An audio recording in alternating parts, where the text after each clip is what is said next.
हमने यार last video में आपका एग्रीगेट फंक्शन का कंसेप्ट देख लिया था। मैंने एग्रीगेट फंक्शन बता दिए थे आपको। उसके साथ साथ यार आपके कुछ स्केलर फंक्शन भी होते हैं एसक्यूएल में।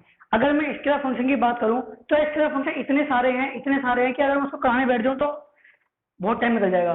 सही बात एक और भी है कि हम जनरली आपके एग्रीगेट फंक्शन ही यूज करते हैं, स्केलर फंक्शन आपके बहुत कम यूज करते हैं। ठीक है, तो यार उसके लिए मैं क्या करूंगा, जब मेरा एसक्यूएल पूरा हो जाएगा तो मैं लास्ट में आपको एक पीडीएफ शेयर करूंगा। उस पीडीएफ में आपको एसक्यूएल फंक्शन कुछ दिए हुए हैं और उसके साथ साथ मैं आपकी अलग से जो बिल्ट इन एसक्यूएल फंक्शन है जिसको आप अपने स्केलर फंक्शन बोलते हो, एक उसकी बिल्कुल अलग एक पीडीएफ शेयर कर दूंगा। उसमें सारे फंक्शन लिखे हुए हैं, आप वहां से उनको इजीली पढ़ सकते हो। ठीक है, वैसे जनरली हम उनको कम यूज करते हैं। तो यार इस वीडियो में देखेंगे आपके कुछ और कंसेप्ट एसक्यूएल के जो कि आपके इंपॉर्टेंट है। तो यार इस वीडियो में जो सबसे पहला कंसेप्ट है वो है यार आपका एसक्यूएल टॉप लिमिट एंड रो नम का कंसेप्ट। ये कंसेप्ट क्या है यार, लेट्स सपोज आपके पास कोई डेटाबेस की टेबल है जहां पर आपके पास मोर देन 1000 रिकॉर्ड्स हैं। अब होता क्या है, अगर मैं लेट्स सपोज मैंने पूरी की पूरी टेबल से डेटा एक्सट्रैक्ट कर लिया तो बहुत सारा अमाउंट ऑफ डेटा मेरे पास आउटपुट में आ गया। ठीक है, उसके लिए क्या हुआ, उसके लिए मुझे मतलब जब मैंने फैच करा तो उसको मुझे स्टोर करने की कहीं ना कहीं ज्यादा जरूरत पड़ेगी। ठीक है, तो हम कई बार करते क्या है, मैं उस 1000 डेटा को एक्सट्रैक्ट ना करके मैं कुछ स्पेसिफिक नंबर ऑफ कॉलम से एक्सट्रैक्ट करना चाहता हूँ। मतलब लेट्स सपोज स्टार्टिंग का 25% डेटा एक्सट्रैक्ट करना चाहता हूँ या फिर स्टार्टिंग का 10% डेटा एक्सट्रैक्ट करना चाहता हूँ। तो उसके लिए वहां पे आपका कंसेप्ट यूज होता है एसक्यूएल टॉप का, लिमिट का एंड रो नम का।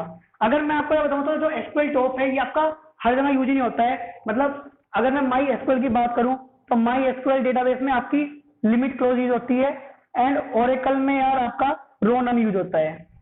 ठीक है, तो पहले देखते हैं आपका एसक्यूएल टॉप। मतलब एसक्यूएल में यार आपका मतलब सिंपल जनरली टॉप है, लेकिन टॉप आपका हर डेटाबेस सपोर्ट नहीं करता है। तो अलग अलग डेटाबेस मतलब माई एसक्यूएल आपका लिमिट सपोर्ट करेगा एंड ओरेकल आपका रो नम को सपोर्ट करेगा। तो अगर मुझे यार इस टॉप की हेल्प से लिखना है कोशिश, कैसे लिखूंगा, सेलेक्ट, लेट सपोज आपको यार किसी टेबल की शुरू की 5 रो निकालनी है तो कैसे लिखोगे, सेलेक्ट टॉप 5 फ्रॉम जो भी आपको टेबल का नेम देना है। ठीक है, यहाँ पे आप अपना कोई भी जितनी आपको स्पेसिफिक नंबर ऑफ रो निकालनी है आप वो वैल्यू यहाँ पर चेंज कर सकते हो। जरूरी नहीं है आप यहाँ पे हमेशा अपना नंबर लिखोगे, आप इसकी जगह कुछ परसेंटेज भी लिख सकते हो। जैसे लेट्स सपोज मैं कहता हूँ कि मुझे टॉप 10% डेटा चाहिए तो मैं क्या लिखूंगा, select top 10% from table name. ठीक है, तो यार ये है आपका यूज टॉप का। ऐसे अगर मैं आपकी लिमिट और रो नम की बात करूं तो ये आपका माई एसक्यूएल डेटाबेस में और ओरेकल में यूज होता है। तो इसके लिए आपको बताता हूँ कि इसकी हम क्वेरी कैसे लिखते हैं अगर हमें कभी लिखनी हुई तो। देखो सपोज करो मैंने लिखा है कि सेलेक्ट स्टार फ्रॉम कोई टेबल का नेम।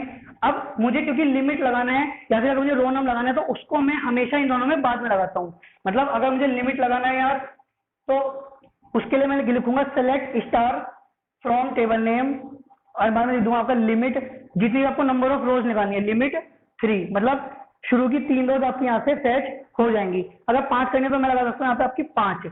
ऐसे अगर मैं आपकी रो नम की बात करूँ तो उसको कैसे लिखते हैं, आपका select star from table name where row num is less than equal to 3। इससे क्या हुआ, जो आपकी शुरू की 3 रो हैं वो आपका आउटपुट में आ जाएंगी। तो जितनी आपको नंबर ऑफ रोज आउटपुट में कहता है आप उस हिसाब से इसको यहाँ से लिख सकते हो। तो ये कंसेप्ट है आपका एसक्यूएल टॉप, लिमिट एंड रो नम का। वैसे जो होगा ये कंसेप्ट भी अगर जनरली हम अक्सर क्वेरी में यूज नहीं करते हैं, बट फिर भी आपको पता होना चाहिए क्योंकि कई बार क्या होता है इंटरव्यू में चीज पूछ लेते हैं कि अगर भाई मुझे शुरू की 10 रो फैच करनी है तो मैं कौन सा कीवर्ड या फिर कौन सा ऑपरेटर वहां पे यूज करता हूँ। आपको पता होना चाहिए यार वहां पे हम आपका टॉप, लिमिट और रो नम जैसे कीवर्ड आपके यूज करते हैं। एक कंसेप्ट आता है आपका एलियास का,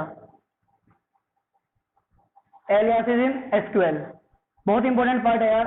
इसका फायदा क्या है, इसका फायदा ये है यार कि लेट्स सपोज आपका कोई एक टेबल है जिसमें कोई कस्टमर का नेम बहुत बड़ा है।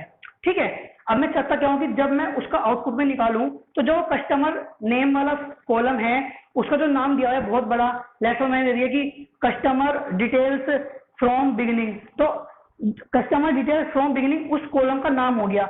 मैं क्या करता हूँ कि जब मैं आउटपुट में निकालूं तो मैं खाली कस्टमर डिटेल्स लिखूँ वहां पे, तो मैं इस तरह की चीज के लिए वहां पे आके कुछ एलियास यूज करता हूँ। मतलब एलियास बेसिकली यार आपके टेबल के किसी कॉलम को या फिर आपके टेबल को कुछ टेम्पररी नाम देने के लिए हम यूज करते हैं। मतलब या तो हम इसकी हेल्प से आपके कॉलम को या फिर आपके टेबल के नेम को कोई एक टेम्पररी नाम देते हैं, जो नाम आपका सिर्फ और सिर्फ जब तक रहता है जब तक आपकी एसक्यूएल की क्वेरी रन होती है। जैसे ही आपका एसक्यूएल क्वेरी का आउटपुट आ गया उसके बाद जो हमने यहाँ पे एलियास आपके डिक्लेयर करे हैं उनका रोल भी खत्म हो जाता है। ठीक है, तो अब देखते हैं यार कि हम आपके कैसे आपके यहाँ पर एलियास को यूज करते हैं। तो यार पहले देखते हैं इनका सिंटैक्स क्या है। तो अगर मैं सिंटैक्स की बात करूं तो यार सिंटैक्स है इसका let suppose select column name. अगर मुझे इस कॉलम नेम का कोई एक एलियास बनाना है तो कैसे लिखूंगा, एज यहाँ पे लिखूंगा मैं यार जो मुझे उसका एलियास का कोई नाम देना है, एंड फ्रॉम टेबल नेम। ठीक है, तो ये तो हो गया अगर मुझे आपके किसी कॉलम को टेम्पररी नाम देना है। और अगर मुझे किसी टेबल को देना है टेम्पररी नाम तो कैसे दूंगा यार, select column name from table name, जो आपको ओरिजिनल टेबल नेम है वो, एज, फिर जो आपको उसका नया नाम देना है एलियास का नेम आप वो लिख सकते हो। ठीक है, तो बेसिकली बताऊं तो जो हम ये जनरली यूज करते हैं ये वहां पर यूज करते हैं जब मुझे एक से ज्यादा टेबल को ज्वाइन करना पड़ रहा हो या फिर एक से ज्यादा टेबल से डेटा को फैच करना पड़ रहा हो। होता क्या है यार, लेट्स सपोज मुझे आपकी 3 टेबल को ज्वाइन करना पड़ रहा है, तो जब मैं 3 टेबल को ज्वाइन करूँ तो मैं कंडीशन क्या लिखूंगा कि टेबल ए डॉट कोई उसका attribute equal to table 2 dot equal to attribute equal to table 3 dot attribute. तो यार मैं बार बार उस टेबल का पूरा नाम ना लिख के, मैं लेट्स सपोज 3 टेबल है आपकी, एक है कस्टमर डिटेल्स, एक है एम्प्लॉय, एक है डिपार्टमेंट, तो मैं कस्टमर डिटेल्स, एम्प्लॉय और डिपार्टमेंट में क्या करूंगा T1 T2 T3 इनके छोटे छोटे नाम दे दूंगा, जिससे कि जब मैं क्वेरी लिखूं तो मुझे उसे असाइन रहे और मैं अपने बड़े बड़े नाम के जगह छोटे छोटे नाम लिख सकूं। ठीक है, एक चीज और याद रखनी है इसमें यार कि अगर आप कहीं पर भी इसमें किसी एलियास का नेम में स्पेस देते हो, भाई लेट सपोज आपको एलियास का नाम आपने दिया यार कि कस्टमर नेम, आपने मतलब इस कस्टमर नेम में आपने यहाँ पर कुछ स्पेस दे दिया। अगर आपने कभी भी किसी एलियास नेम में स्पेस दिया है तो आपको वो एलियास का नेम स्क्वायर ब्रैकेट में लिखना पड़ेगा। ठीक है, ये चीज याद रखना।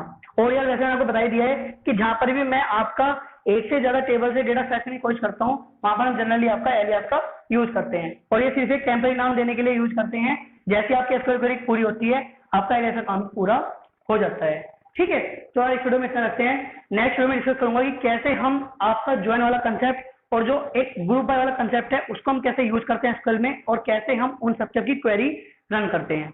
ठीक है, तो इतना भी सब ध्यान समझें, और दोस्तों अगर आपको वीडियो अच्छी लगी हो तो आप प्लीज वीडियो को लाइक करें, अपने दोस्तों को शेयर करें एंड चैनल को सब्सक्राइब करें।